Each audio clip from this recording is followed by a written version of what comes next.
Comment ça va tout le monde? Dans cette nouvelle vidéo, je vous accompagne à travers toutes les étapes nécessaires pour préparer et expédier avec succès vos produits vers les entrepôts d'Amazon. Que tu sois un vendeur expérimenté ou débutant, ce guide t'aidera à optimiser ton process d'expédition et à tirer le meilleur parti du programme FBA. Mais concrètement, le programme FBA, c'est quoi? C'est un service logistique proposé par la marketplace et qui permet aux vendeurs de stocker leurs produits dans les entrepôts d'Amazon, puis les entrepôts d'Amazon distribueront le produit vers le client final. Voici comment ça fonctionne. Premièrement, le vendeur expédie ou fait expédier directement depuis l'adresse de son fournisseur ses produits vers les entrepôts d'Amazon. Ensuite, la marketplace réceptionne les produits, les scanne, les stocke et l'expédie vers le client final, en utilisant, bien entendu, ses propres transporteurs partenaires. Pour finir, la marketplace gérera le suivi de l'expédition et le service après-vente. En soi, le service d'expédition d'Amazon FBA te permettra de gagner du temps, donc du blé, car ça va te permettre d'externaliser la gestion et l'expédition de ta marchandise. Mais du coup,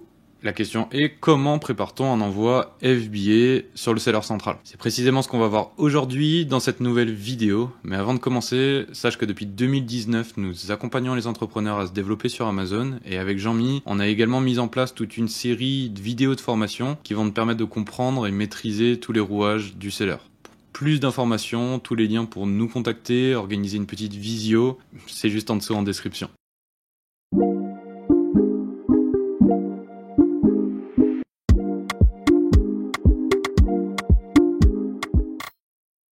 Bonjour à tous, je suis Julien, des experts Julco et intervenant Amazon pour la chaîne Esprit Argent. Et aujourd'hui, on va voir concrètement comment mettre en place son FBA.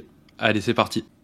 Tout d'abord, il faudra créer son compte vendeur sur le seller central et ajouter tes produits dans ton catalogue. Ensuite, on va pouvoir créer une expédition vers les entrepôts d'Amazon. Pour ça, on va se rendre dans l'onglet stock, gérer tout le stock et sélectionner les produits qui nous intéressent. Nous allons cliquer sur le menu déroulant et envoyer, réapprovisionner le stock. Lorsque nous arrivons sur cette page, nous allons devoir configurer l'expédition en renseignant l'adresse depuis laquelle les produits vont être expédiés. Soit depuis ton adresse, ou bien directement depuis l'adresse de ton fournisseur, si celui-ci est bien sûr d'accord pour envoyer ta marchandise directement dans les entrepôts. N'oublie pas de bien vérifier la destination de site de vente, que ce soit en France, en Allemagne, en Italie, en Angleterre, en Espagne, etc. En revanche, fais gaffe, car si tu expédies tes produits dans un entrepôt étranger, il faudra justifier d'un numéro de TVA dans le pays en question. Bien sûr, tu peux les obtenir avec Avalara ou Avask, et il faut compter environ 1500 € par an pour obtenir son numéro de TVA dans le pays en question. Petite précision, envoyer son stock dans les entrepôts français ne t'empêchera pas de vendre ton stock à l'international également. Toutefois, des frais supplémentaires te seront imposés. Revenons à nos moutons, on est reparti. Ensuite, on va devoir renseigner les unités que nous souhaitons envoyer dans les entrepôts. Alors ce qui est intéressant avec cette fonctionnalité, c'est qu'on va pouvoir standardiser notre expédition en cliquant sur Unité individuelle et créer un nouveau fichier modèle de colisage. C'est-à-dire que si tu utilises un seul carton avec le même produit à l'intérieur, comme par exemple 36 packs dans le même carton, alors il te faudra renseigner les informations comme le nombre d'unités à l'intérieur, les dimensions et le poids du carton. Juste en dessous, note bien, tu as la catégorie de préparation. Ici, aucune préparation n'est nécessaire, mais régulièrement, Amazon met son propre code barre, appelé FNSKU, sur tes produits, ce qui leur permet d'identifier clairement à qui appartient ce produit. Soit tu étiquettes toi-même les produits, soit tu le fais faire directement par Amazon, mais cela a un coût, entre 0,15 centimes et 0,25 centimes par unité étiquetée. Petite astuce, demande directement à ton fournisseur d'intégrer le FNSKU sur ton packaging. Ça te permettra d'économiser du temps ou du blé, ou les deux. Autre point important, fais attention à ce que le colis ne dépasse pas les 23 kg et que la dimension de ton carton en centimètres ne dépasse pas les 63,5, que ce soit en longueur, en largeur ou en hauteur. Également, Amazon limite le stockage des nouveaux vendeurs à 1000 unités, mais ne t'inquiète pas, cette limite augmentera au prorata de tes volumes de vente. Donc une fois qu'on a renseigné toutes les informations pour standardiser le carton, il nous suffira de renseigner uniquement le nombre de cartons que nous souhaitons envoyer. Si je renseigne 10 cartons sur la ligne, pour rester sur notre exemple, Amazon comprendra directement que j'envoie 360 unités. En revanche, si tu souhaites passer ton carton en unités individuelles pour pas t'embêter à le standardiser, tu as juste à cliquer ici et à directement rentrer le nombre d'unités que tu souhaites envoyer. Nous allons cliquer sur prêt à être envoyé et on va passer du coup à l'étape suivante, emballer les unités individuelles.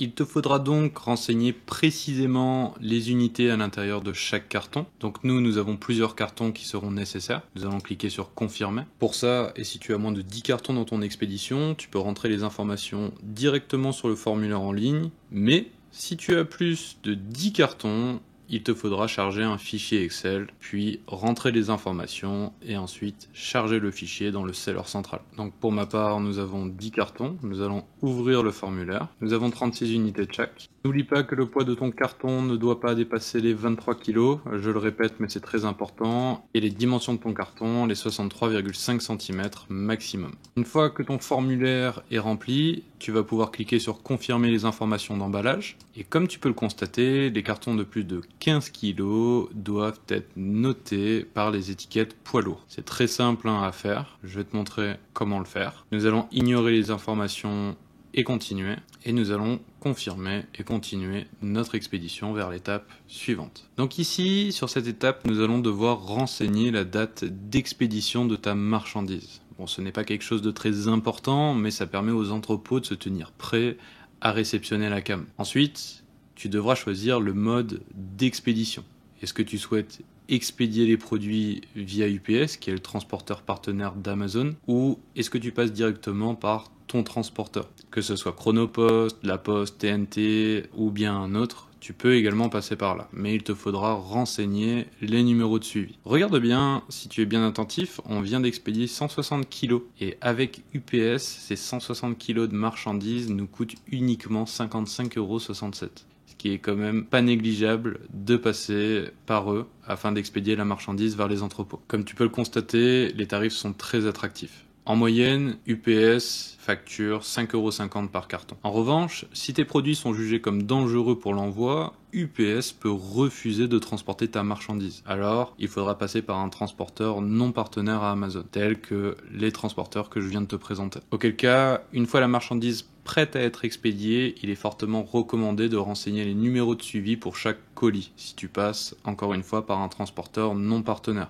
Avec UPS, ça se génère automatiquement. Ce qui est vraiment pas mal avec UPS, c'est qu'en plus du prix très concurrentiel qu'il propose, le prix est affiché directement sur ton compte seller et il te suffira d'accepter les conditions générales, puis d'accepter les frais juste ici. Par la suite, ça va te permettre de télécharger et imprimer les étiquettes que tu devras coller sur ton carton. Tu vas avoir ici les étiquettes poids lourd, à coller sur chaque face du carton si celui-ci dépasse les 15 kg. Et tu vas avoir ici l'exemple d'étiquette FBA par Amazon, où le numéro de tracking 1Z053, etc. sera à renseigner lorsque tu souhaites programmer un enlèvement par UPS. Avant de les contacter, pense à préparer ton numéro de suivi, l'adresse d'expédition, un numéro de téléphone à contacter lors du passage pour la ramasse et le poids total de l'expédition. Alors, tu as deux techniques pour programmer ton enlèvement. Tu peux passer par le site internet d'UPS. Tu passes par l'onglet expédition, puis planifier un enlèvement. Et ensuite, tu indiques toutes les informations nécessaires pour préparer ton enlèvement. Ou bien, moi, je me sers directement de mon téléphone. Il te suffit de contacter le 01 73 00 66 61. Tu vas tomber sur une messagerie dans laquelle tu indiques programmer un enlèvement, puis tu réponds non à chaque question avant d'être mis en ligne avec une personne. Cette personne te préparera ton enlèvement et t'indiquera la plage horaire à laquelle tes colis partiront vers les entrepôts d'Amazon. Une fois planifié, tu pourras cliquer sur l'aperçu de tes expéditions pour voir l'avancée de celle-ci. Point important, si ta marchandise